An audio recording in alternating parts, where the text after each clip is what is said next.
Hello everyone, स्वागत है आप सभी लोगों का मेरे यूट्यूब चैनल में केमिस्ट्री बाई पंकज जायसवाल।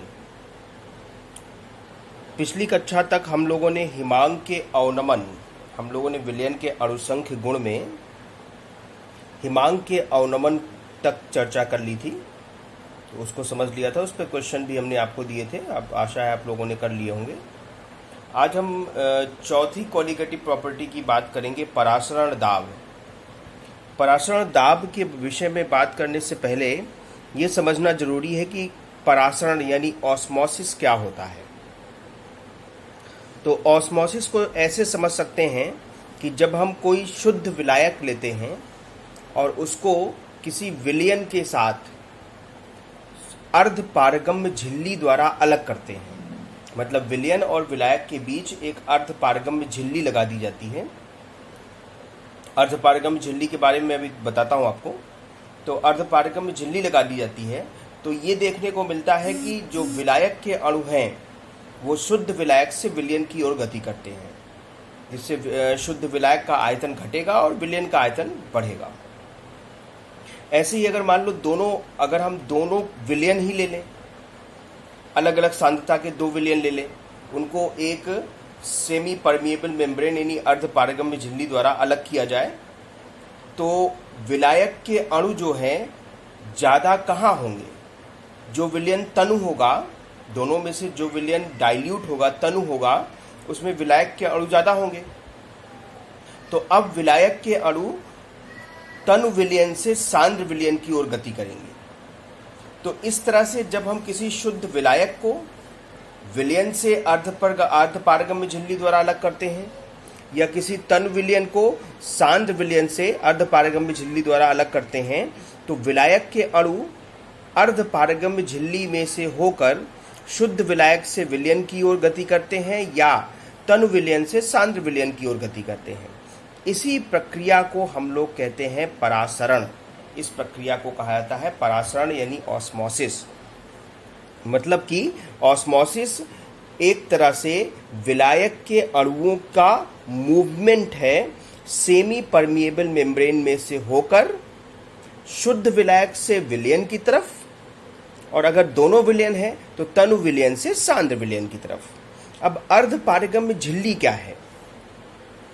अर्ध पारगम्य झिल्ली एक सेलेक्टिव परमिएबल मेम्ब्रेन होती है जो अपने आर पार केवल विलायक के अणुओं को ही जाने देती है। मतलब उसके जो होल्स होते हैं, उसके जो पोर्स होते हैं, छेद होते हैं, उसमें वो इतने छोटे होते हैं कि विलायक के अणुओं को ही जाने देते हैं, विलेय के अणुओं को आर पार जाने नहीं देते।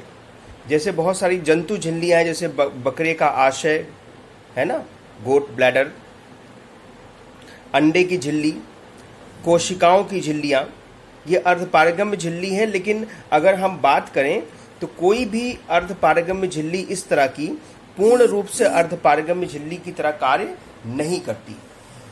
एम ट्रॉब ने 1864 में बताया कि कॉपर फेरोसाइनाइड CuFeCN6 ये जो है इससे बनी हुई झिल्ली पूर्णतः अर्धपारगम्य होती है। ये पूरी तरह से परफेक्ट सेमी परमिएबल मेम्ब्रेन है। अब बात करते हैं विसरण की और परासरण में क्या अंतर है। देखिए, विसरण को समझना है तो ऐसे समझ सकते हैं कि अगर हम शुद्ध विलायक को और विलयन को एक दूसरे के डायरेक्ट कांटेक्ट में रखें तो आप देखेंगे कि विलायक के अणु विलायक से विलयन की तरफ और विलयन में उपस्थित विलेय के अणु विलयन से विलायक की तरफ गति करते हैं। मतलब कि इसमें दोनों गति कर रहे हैं। कोई सेमी परमिएबल मेम्ब्रेन तो है नहीं, सीधे डायरेक्ट कांटेक्ट में है। तो जब आप शुद्ध विलायक में कोई विलयन दोनों को एक दूसरे के संपर्क में ले आएंगे तो विलेय और विलायक के दोनों के अणु एक दूसरे के विपरीत दिशा में गति करेंगे और थोड़ी देर में विलयन जो है वो समांगी विलयन में परिवर्तित हो जाएगा। तो इस तरह से इस फिनोमिना को, इस प्रक्रिया को, जिसमें विलेय और विलायक दोनों के अणु एक दूसरे के विपरीत दिशा में गति कर रहे हैं, इसे हम विसरण कहते हैं। अब विसरण और परासरण में क्या अंतर है? एक तो अंतर आपको समझ में आ गया कि विसरण में जो है विलेय और विलायक दोनों के अणु एक दूसरे के विपरीत दिशा में गति करते हैं, लेकिन परासरण में केवल विलायक के अणु शुद्ध विलायक से विलयन की ओर या तनु विलयन से सांद्र विलयन की ओर गति करते हैं सेमी परमिएबल मेम्ब्रेन से होकर, यानी कि विसरण में किसी सेमी परमिएबल मेम्ब्रेन की जरूरत नहीं है, जबकि परासरण में सेमी परमिएबल मेम्ब्रेन कंपलसरी है।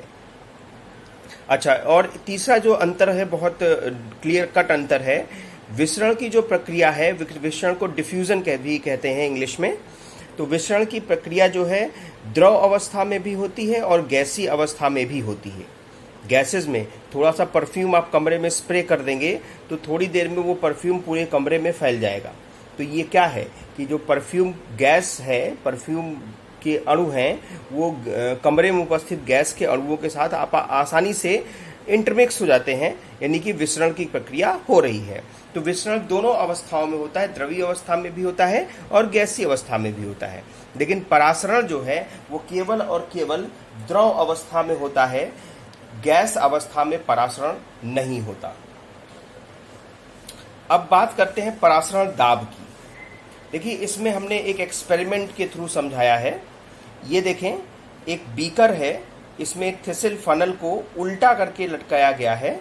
थिसिल फनल के माउथ को, नीचे माउथ है उसका, तो उसके माउथ को सेमी परमिएबल मेम्ब्रेन से बांध दिया गया, बंद कर दिया गया है। और इसमें थिसिल फनल के अंदर इस ऊंचाई तक, यहाँ तक चीनी का घोल भर दिया गया है, सांद्र विलयन, और उसको उल्टा करके जल में, बीकर में भरे हुए जल में लटका दिया जाता है और थोड़ी देर तक छोड़ देंगे तो आप देखेंगे कि यहाँ पर जो विलयन का जो लेवल था वो यहाँ था, थोड़ी देर बाद विलयन का लेवल अपने आप ऊपर बढ़ते बढ़ते यहाँ तक पहुँच जाएगा। क्यों? क्योंकि बाहर विलायक है, जल है, विलायक है, शुद्ध विलायक है, और अंदर विलयन है, और ये सेमी परमिएबल मेम्ब्रेन है। तो सेमी परमिएबल मेम्ब्रेन से होकर विलायक के अणु विलयन में प्रवेश करेंगे तो इसमें इसका आयतन बढ़ेगा, तो इसकी नली में जो विलयन का लेवल है वो बढ़ता जाएगा, लेकिन हमेशा नहीं बढ़ता जाएगा। कभी न कभी साम्यावस्था आएगी, और जब साम्यावस्था आ जाएगी तो अब लेवल उसका बढ़ना बंद हो जाएगा। तो जो साम्यावस्था स्थापित होती है, तो विलयन को अर्ध पारगम्य झिल्ली द्वारा विलायक से पृथक करने पर परासरण के कारण उत्पन्न द्रव स्थैतिक दाब है ना, इस पे देखें, ये ऐसा नहीं कि बस ये यहीं जाकर रुक जाएगा। जब ये साम्यावस्था में आ जाएगा तो इसके ऊपर जो द्रव स्थैतिक दाब लगेगा उसके कारण अब वापस जल के अणु विलयन से विलायक में जाने लगेंगे। तो इसी द्रव स्थैतिक दाब को हम परासरण दाब की माप कहते हैं। अगर इस एक्सपेरिमेंट में समझे हम, तो द्रव स्थैतिक दाब कितना है, हाइट है h और डेंसिटी मान लीजिए d है, तो h इंटू डी यही इसका द्रव स्थैतिक दाब या परासरण दाब की माप है। दूसरे प्रयोग से इसको और आसानी से समझ सकते हैं। ये देखें, एक हमने इस तरह का अरेंजमेंट लिया है ना, और बीच में एक सेमी परमिएबल मेम्ब्रेन लगा दी, इधर सॉल्यूशन रखा, इधर सॉल्वेंट रखा, और इधर देखिए एक पिस्टन लगाया है जिस पे हम बाहर से प्रेशर डाल सकें, और ये फ्लो इंडिकेटर है ना, जहाँ पे इंडिकेट हमने कर रखा है इस पॉइंट पे कि यहाँ पर सॉल्वेंट का लेवल है। अब अगर परासरण प्रारंभ होगा तो सॉल्वेंट के मॉलिक्यूल यहाँ से सॉल्यूशन में जाएंगे, तो ये फ्लो इंडिकेटर में लेवल नीचे की तरफ आएगा, द्रव का लेवल नीचे की तरफ आएगा, वाटर का लेवल नीचे की तरफ आएगा, है ना। लेकिन अगर हम एक काम करें कि हमें परासरण नहीं होने देना है, तो हम विलयन के इस, देखो यहाँ पे जो पिस्टन लगा है उस पर बाहर से प्रेशर डाल सकते हैं। अगर प्रेशर हम उतना ही डालेंगे कि यहाँ पे फ्लो ट्यूब का जो फ्लो इंडिकेटर है उसमें लेवल जहाँ पर था वहीं पर मेंटेन रहे, मतलब कि लेवल नीचे ना आने पाए। तो जितना प्रेशर इसके लिए हमें पिस्टन पे डालना पड़ेगा वही इसका ऑस्मोटिक प्रेशर या परासरण दाब है। तो अर्ध पारगम्य झिल्ली द्वारा विलायक से पृथक किए गए विलयन में विलायक के प्रवेश को रोकने के लिए विलयन पर लगाया गया आवश्यक अतिरिक्त दाब परासरण दाब कहलाता है। इसी को ऑस्मोटिक प्रेशर कहते हैं। ये मतलब कि ऑस्मोटिक प्रेशर दाब है, कहाँ लगाया जाएगा, विलयन के ऊपर लगाया जाएगा, या अगर दोनों विलयन है तो सांद्र विलयन के ऊपर लगाया जाएगा। क्यों लगाया जाएगा? ताकि परासरण को रोका जा सके, परासरण की प्रक्रिया को रोकी जा सके। अब एक चीज और समझने वाली बात है कि अगर मान लीजिए प्रेशर किसी वजह से जितना ऑस्मोटिक प्रेशर है उससे बढ़ गया, ये जो प्रेशर हमने डाला है, दाब हमने डाला है विलयन पर, अगर वो दाब किसी वजह से, भाई दाब ही तो है, ज़्यादा डाल दिया हमने दाब, है ना, तो ऑस्मोटिक प्रेशर से अगर ज़्यादा हो जाता है तो जो ऑस्मोसिस का प्रोसेस था वो सॉल्वेंट से सॉल्यूशन की तरफ हो रहा था। तो अगर ऑस्मोटिक प्रेशर की वैल्यू, अगर प्रेशर जो सॉल्यूशन पे डाला गया वो ऑस्मोटिक प्रेशर से ज़्यादा हो गया तो सॉल्वेंट का मॉलिक्यूल सॉल्यूशन से सॉल्वेंट में जाने लगेगा, मतलब उल्टी दिशा में जाने लगेगा। इस फिनोमिना को उत्क्रम परासरण या रिवर्स ऑस्मोसिस कहा जाता है। इसका प्रयोग समुद्र के जल को विलवणन यानी डिसैलिनेशन तथा पेयजल के शोधन में प्रयुक्त होता है ना। जो पानी हम प्यूरिफाई करते हैं, बहुत बहुत बड़ी मशीनें लगाते हैं पानी प्यूरिफाई करने के लिए, उसमें रिवर्स ऑस्मोसिस का प्रोसेस होता है, उत्क्रम परासरण का प्रक्रिया होती है। अब देखिए, उत्क्रम परासरण में उच्च दाब की आवश्यकता होती है। भाई जो प्रेशर लगाया गया वो ऑस्मोटिक प्रेशर से ज़्यादा है, अतः अर्धपारगम्य झिल्ली का बहुत प्रबल होना आवश्यक है। नहीं प्रबल होगी तो अर्धपारगम्य झिल्ली फट जाएगी, है ना। इसलिए उत्क्रम परासरण में सेलुलोज एसीटेट परासरणी झिल्ली का प्रयोग किया जाता है। जब भी उत्क्रम यानी रिवर्स ऑस्मोसिस का प्रोसेस करना होता है तो हम काफ़ी मजबूत अर्धपारगम्य झिल्ली का प्रयोग करते हैं, और वो जो सबसे मजबूत अर्धपारगम्य झिल्ली है वो सेलुलोज एसीटेट की बनी हुई अर्धपारगम्य झिल्ली सबसे मजबूत झिल्ली मानी जाती है। तो परासरण दाब मेरे ख्याल से समझ में आ गया होगा सब लोगों को। परासरण दाब क्या है?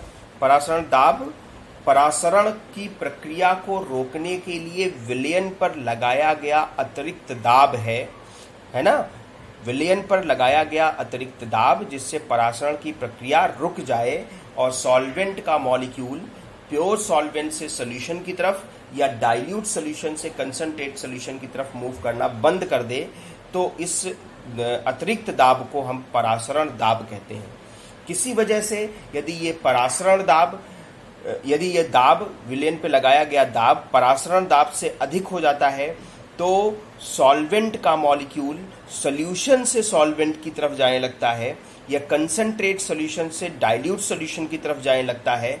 इस प्रक्रिया को रिवर्स ऑस्मोसिस कहा जाता है ना। जल के शोधन में और समुद्र के जल को विलवणन यानी कि डिसैलिनेशन में इसका प्रयोग किया जाता है, और इसका प्रयोग जब भी किया जाता है उत्क्रम परासरण का तो हमें बहुत ही प्रबल अर्धपारगम्य झिल्ली लेनी पड़ती है, और ये झिल्ली है सेलुलोज एसीटेट की बनी हुई झिल्ली। अब आगे बढ़ते हैं, परासरण दाब के नियम समझते हैं। तो देखिए, WFP फेफर ने 1877 में तनु विलयन के परासरण दाब पर बहुत सारे प्रयोग किए थे, और इन प्रयोगों को आधार पर JH वॉन्ट हॉफ ने 1887 में परासरण दाब के नियम दिए। प्रयोग किया WFP फेफर ने, और जो परिणाम निकले उनके प्रयोग से, उन परिणामों का उपयोग करके JH वॉन्ट हॉफ ने 1877 में परासरण दाब के नियम दिए। उन्होंने ये बताया कि वैद्युत अनपघट्ट के तनु विलयनों के गुणों में गैसों के से बहुत समानता होती है। तो जो गैसीय नियम है वही उन्हीं को हम यहाँ पे अप्लाई कर सकते हैं, और इसीलिए वॉन्ट हॉफ ने बायल के नियम और चार्ल्स के नियम को अप्लाई किया और उनको नाम दिया बॉयल वॉन्ट हॉफ लॉ और Charles van't Hoff law. Boyle's van't Hoff law में ये बताया कि अगर टेम्परेचर कांस्टेंट है तो विलयन का जो परासरण दाब है वो विलयन की सांद्रता के समानुपाती होता है। अगर मान लीजिए कि 1 मोल विलेय को V लीटर आयतन में विलीन किया गया है तो सांद्रता हो जाएगी 1 मोल बटे V लीटर। तो इसका मतलब कि ये K इंटू 1/V हो जाएगा C की जगह पर। तो इसका मतलब कि पाई यानी कि परासरण दाब जो तनुता है, आयतन है, उसके व्युत्क्रमानुपाती है, या पाई V स्थिरांक है, तो एक तरह से बॉयल के नियम का पालन कर रहा है। दूसरा, चार्ल्स वॉन्ट हॉफ लॉ में ये बताया गया कि अगर सांद्रता स्थिर है तो विलयन का परासरण दाब परम ताप के समानुपाती होता है। परम ताप के समानुपाती होता है, मतलब कैपिटल T के समानुपाती होता है। तो पाई बाई टी की वैल्यू कांस्टेंट आएगी। अब इन दोनों नियमों का यूज करके वांट ऑफ इक्वेशन यानी वांट ऑफ समीकरण दिया गया, Boyle's van't Hoff law, Charles van't Hoff law को मिला दिया जाए तो पाई जो है c इंटू टी के समानुपाती होगा। प्रोपोर्शनैलिटी साइन हटाएंगे तो एक कांस्टेंट आएगा s, जिसे विलियन नियतांक कहते हैं, और इसका मान गैस नियतांक r के बराबर होता है, इसलिए s की जगह पर हम गैस नियतांक का मान भी रख सकते हैं। कुछ चीजें बड़ी इंपॉर्टेंट हैं, इसको समझ लीजिए। अवाष्पशील कहाँ पर मेन चीज है कि जो वांट ऑफ लॉ है उसकी सीमाएं क्या है, कहाँ तक वो पालन करेगा वांट ऑफ लॉ को। तो सीधी सी बात है कि अवाष्पशील वैद्युत अनपघट्यों के तनु विलयनों पर, मतलब जो विलेय है वो अवाष्पशील होना चाहिए और विद्युत अनपघट्य होना चाहिए। अगर उससे ऐसे विलेय से बना हुआ तनु विलयन है तो वो वांट ऑफ समीकरण का पालन करेगा। लेकिन अगर विलेय वाष्पशील पदार्थ है या विलयन बहुत कंसंट्रेट है तो वो वांट ऑफ नियम का पालन नहीं करेगा। और दूसरी बात ये कि अगर विलेय विद्युत अपघट्य है, अर्थात विलेय विलयन में जाने पर वियोजित हो जाता है या संगुणित हो जाता है, तो ऐसे विलयन भी वांट ऑफ समीकरण का पालन नहीं करते हैं। तो ये चीजें, ये वांट ऑफ समीकरण का। अगला जो टॉपिक है इसमें कुछ चीजें आती हैं इसमें, जैसे समपरासरी, अतिपरासरी और अल्पपरासरी विलयन क्या होता है। देखिए, अगर समान ताप और दाब पर जिन विलयनों के परासरण दाब बराबर होते हैं, ताप और दाब समान होना चाहिए, ताप और दाब समान है अगर, तो जिन विलयनों के परासरण दाब बराबर होते हैं उन्हें समपरासरी विलयन कहते हैं। कहने का मतलब है कि अगर दो समपरासरी विलयन हैं और उनको अर्धपारगम्य झिल्ली से अलग पृथक कर दिया जाए तो परासरण की प्रक्रिया इनके बीच नहीं होगी, क्योंकि दोनों के परासरण दाब बराबर हैं। तो जो विलायक काणु है वो किसी भी विलयन से दूसरे विलयन की तरफ नहीं जाएगा, यानी कि ये बताएगा कि दोनों विलयन आपके समपरासरी हैं। कहने का मतलब कि अगर दो विलयन हैं A और B समपरासरी हैं तो उनके ऑस्मोटिक प्रेशर बराबर होंगे, R और T कांस्टेंट है तो उनके कंसंट्रेशन भी बराबर होंगे। तो कंसंट्रेशन Na/Va = Nb/Vb। दूसरी बात, समान ताप पर अगर दो विलयन आपको दिए जाएं तो दोनों विलयन में से जिस विलयन का परासरण दाब अधिक होता है उसे अतिपरासरी या हाइपरटोनिक सॉल्यूशन कहते हैं, और दूसरा विलयन जिसका परासरण दाब अपेक्षाकृत कम होता है उसे अल्पपरासरी या हाइपोटोनिक सॉल्यूशन कहते हैं। पौधों और जंतुओं में बहुत सारी प्रक्रियाएं हैं जो परासरण दाब द्वारा संचालित होती हैं, जैसे पौधे जड़ों द्वारा मिट्टी से जल का अवशोषण करते हैं। उसका कारण है कि जड़ों में जो मूल रोम होता है, मूल रोम के कोशिका गैप की जो सांद्रता है, मूल रोमों में जो कोशिका गैप यानी कि सेल गैप की सांद्रता है वो मिट्टी में उपस्थित जल की सांद्रता से अधिक होती है। मतलब उसके अंदर का विलयन सांद्र है और बाहर जल है, तो जल इसीलिए मृदा से जड़ों में अवशोषित हो जाता है और पौधों के विभिन्न भागों में पहुंचता है। उसके अलावा देखिए और भी कई प्रोसेस हैं, जैसे परासरण की वजह से पौधों में तीव्रता से वृद्धि होती है और बीजों में अंकुरण होता है। तो बीजों के अंकुरण में भी मदद करता है और पौधों की तीव्र वृद्धि में भी मदद करता है। तीसरी बात यह है कि आरबीसी को जल में रखने पर वह परासरण के कारण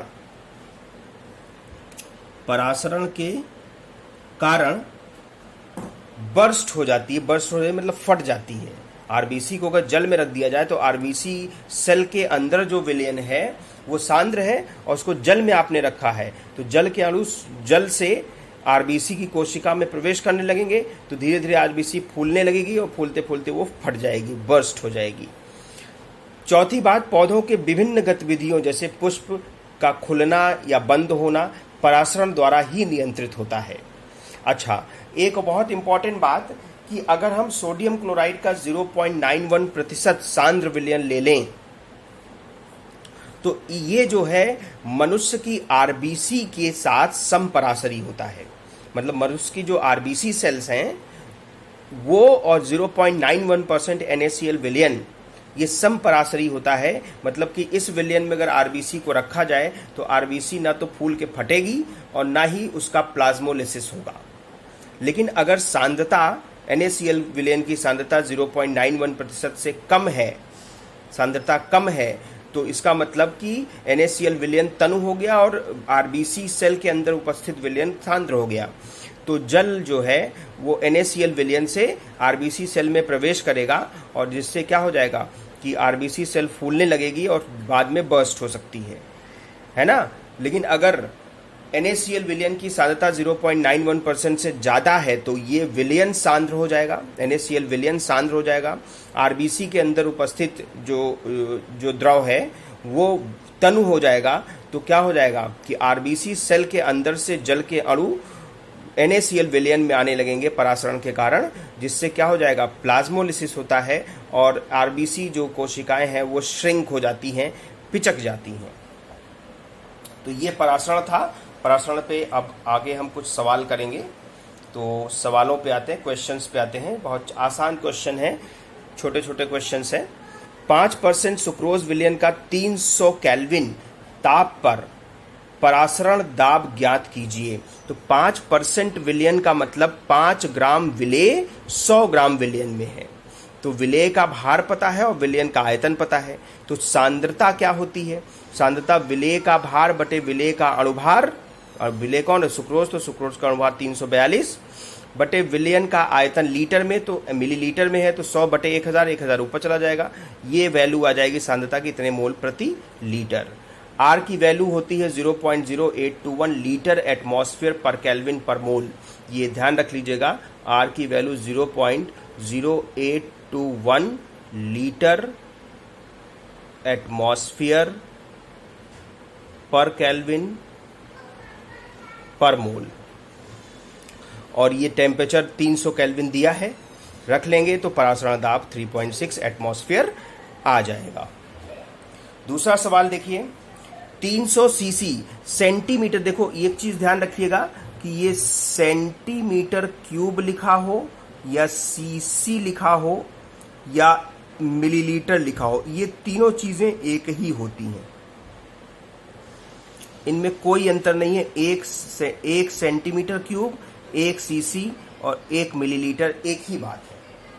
तो अब देखें, 300 सेंटीमीटर क्यूब जलीय विलयन में 1.26 ग्राम एक बहुलक है, यानी कि विलयन में जो विलेय है वो बहुलक है, उसका भार दिया है। इस विलयन का परासरण दाब 300 केल्विन पर 1.26 10⁻³ बार है। तो बार में देखो, बार में जब हम रखते हैं तो आर की वैल्यू मैं यहाँ पे आपको बता दूं कि बार में आर की वैल्यू होती 0.083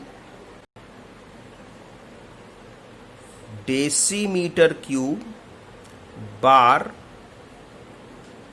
पर केल्विन पर मोल। ये आर का मान है।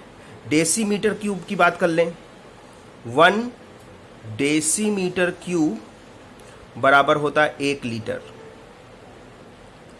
तो इसको भी ध्यान रखिए, है ना। तो अब ये ऑस्मोटिक प्रेशर दिया है तो बहुलक का अणुभार बताना है। तो ऑस्मोटिक प्रेशर का फॉर्मूला ये है, C को N/V लिख सकते हैं, है ना। तो पाई की वैल्यू 1.26 10⁻³ है ना, और ये n की वैल्यू भार दिया है बटे अणुभार, तो 1.26 अपॉन अणुभार m' मान लिया।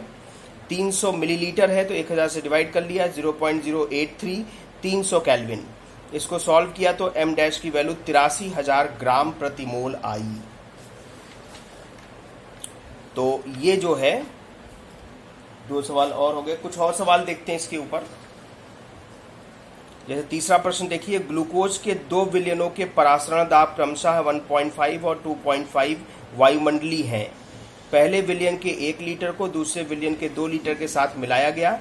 मिश्रित विलयन का परासरण दाब, तो जाहिर सी बात है दोनों विलयनों के आयतन अलग अलग हैं, दोनों विलयनों के परासरण दाब अलग अलग हैं। तो बस आयतन और परासरण दाब को ही लेंगे और बाकी चीजें जो है कांस्टेंट होगी, सभी में बराबर होंगी, तो उनको हटा देते हैं। तो अगर परासरण दाब की बात करें तो परासरण दाब पाई की वैल्यू होती है N/V/RT। तो ये पाई V की वैल्यू NRT हो जाएगा, NRT हो जाएगा। तो इसका मतलब देखें NRT इनकी बात ही नहीं हुई, ROT तो कांस्टेंट रहता ही है ना। तो ये सब चीजें कांस्टेंट, तो पाई V से ही काम करेंगे। पहले विलियन का पाई 1 V1, दूसरे विलियन का पाई 2 V2 और ये टोटल विलियन का पाई 3 V3। तो परासरण दाब और आयतन रख दिया और कुल विलियन में दोनों का आयतन जोड़ दिया, तो विलियन का परासरण दाब आ गया। चौथा सवाल देखें, 18 ग्राम ग्लूकोज और 6 ग्राम यूरिया को जल में घोलकर 27 डिग्री सेंटीग्रेड पर 1 लीटर जलीय विलयन बनाया गया। जलीय विलयन का परासरण दाब क्या होगा? तो दो चीजें मिलाई गई, तो कोई बात नहीं, दोनों चीजों के मोल अलग अलग होंगे, तो मोल को अलग अलग जोड़ के आयतन एक ही होगा RT। तो ये 18/180 ग्लूकोज हो गया, 6/60 यूरिया हो गया और आयतन 1 लीटर, R की वैल्यू, T की वैल्यू। ये सॉल्व कर लिया, ये इतना आ गया, ये परासरण दाब हो गया। पांचवा सवाल, एक 3% ग्लूकोज विलयन 1% दूसरे विलयन के साथ जिसमें एक अवाष्पशील और वैद्युत अनपघट्य विलीन है, मतलब कि दो विलयन समपरासरी हैं, है ना। एक ग्लूकोज विलयन और एक दूसरा विलयन है जिसमें 1% विलयन का जो सांद्रता है और उसमें जो विलेय है वो अवाष्पशील और वैद्युत अनपघट्य है। तो अवाष्पशील विलेय का अणुभार ज्ञात कीजिए। तो दोनों समपरासरी हैं, तो इसका C1 की वैल्यू इसके C2 की वैल्यू बराबर होगी, तो N1/V1 = N2/V2, ये हमने पीछे बताया है। 3% का मतलब कि 3 ग्राम ग्लूकोज 100 ग्राम विलयन में, और 1% का मतलब 1 ग्राम अवाष्पशील विलेय 100 ग्राम विलयन में। तो देखें दोनों के आयतन बराबर हैं, है ना, 100 मिलीलीटर 100 मिलीलीटर। तो ये V1 V2 को हटा दिया जाए, N1 N2 बचेगा। तो ये क्या आया, N1 भार बटे अणुभार। तो ग्लूकोज का भार है 3 ग्राम, अणुभार 180, और अवाष्पशील विलेय का भार है 1 ग्राम और अणुभार है M डैश। तो M डैश की वैल्यू 180/3 60 ग्राम प्रति मोल। अब कुछ सवाल मैंने आपको देखिए अभ्यास के लिए यहाँ पे दिया है, उसको भी मैं समझा दे रहा हूं आपको। पहला सवाल है 27 डिग्री सेंटीग्रेड पे यूरिया के M/10 मतलब मोलैरिटी दिया है। मोलैरिटी का मतलब कंसंट्रेशन ही होता है, C की जगह पे इसकी वैल्यू 1/10 रख सकते हैं। विलयन का परासरण दाब ज्ञात कीजिए। ताप दिया है, कोई दिक्कत नहीं होनी चाहिए, आसानी से हो जाना चाहिए। सुक्रोज के 0.25 मोल को जल में घोलकर विलयन का कुल आयतन 500 मिलीलीटर कर दिया। तो मोल दिया है और आयतन मिलीलीटर में दिया, तो इसको लीटर में बदल देंगे 1000 से डिवाइड करके, और ये सांद्रता आ गई। सुक्रोज विलयन का 20 डिग्री सेंटीग्रेड पर परासरण दाब निकालिए। ताप दिया है, R की वैल्यू आप जानते हैं, परासरण दाब आ जाएगा। 1,85,000 मोलर द्रव्यमान वाले एक बहुलक के 1 ग्राम को 37 डिग्री सेंटीग्रेड पर 450 मिलीलीटर जल में घोलने से उत्पन्न विलयन के परासरण दाब का परिकलन कीजिए। तो जो बहुलक है उसका अणुभार दिया है, उसका भार दिया है, तो मोल आ जाएंगे। विलयन का आयतन दिया है, लीटर में बदल लेंगे तो सांद्रता आ जाएगी। टेम्परेचर दिया है 37 डिग्री सेंटीग्रेड, 273 जोड़ लेंगे तो ये T आ गया, C आ गया, R की वैल्यू आप जानते हो, परासरण दाब आ जाना चाहिए।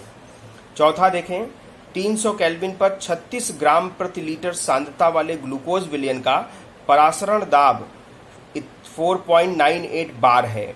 यदि इसी ताप पर विलयन का परासरण दाब 1.52 बार हो तो उसकी सांद्रता, तो देखिए यहाँ से R की वैल्यू आएगी, उस R की वैल्यू को यहाँ यूज करके सांद्रता निकाल लेंगे। पांचवा सवाल, 8.6 ग्राम प्रति लीटर यूरिया के एक घोल एक अवाष्पशील कार्बनिक पदार्थ X के 5% घोल के समपरासरी था। तो X का अणुभार, इस तरह का क्वेश्चन हमने पीछे आपको एग्जाम्पल में बताया है, उसी तरह से करने की कोशिश कीजिए। नहीं आता तो मैं आपको बता दूंगा, है ना, लेकिन पहले प्रयास कीजिए। तो इन प्रश्नों को करने का सभी लोग प्रयास कीजिए। अगर क्वेश्चन आपको नहीं समझ में आता या प्रॉब्लम होती है तो मैं आपको मेरे YouTube चैनल पे जाकर के कमेंट बॉक्स पे आप कमेंट करिए, है ना, मुझे बताइए कि क्या समस्या है, मैं उस समस्या का सॉल्यूशन आपको ज़रूर डालूंगा। तब तक के लिए थैंक यू।